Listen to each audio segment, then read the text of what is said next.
Hi, welcome to Sit, Stay, Pray 1414. Today we're going to be talking about comparing ourselves to others.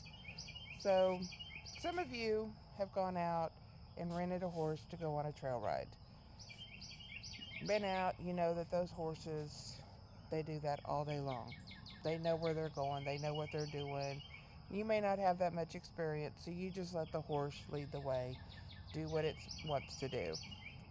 Stopping several times along the way to eat, jerking the reins so that it can eat, not listening to you.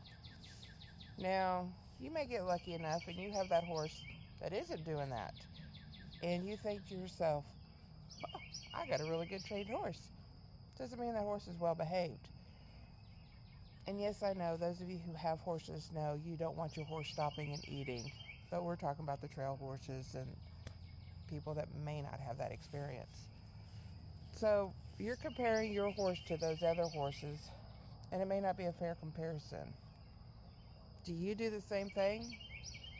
I'm not saying do you compare yourself to horses, but do you consider maybe you're telling a white lie and think, oh, well, that's not really a sin? That's just a little white lie to spare someone's feelings. You know, that person is out drinking and abusing people, and that's a way worse. That person killed somebody, and I'm just telling a little white lie. I'm not really hurting anybody. But in the eyes of God, sin's a sin. You can't compare yourself to someone else because they're a sinner too. The only person you can compare yourself to or strive to be like is Christ, and that's because he's perfect.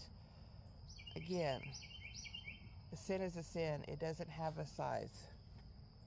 So 2 Corinthians 10:12 says, "They are only comparing themselves with each other, using themselves as the standard of measurement."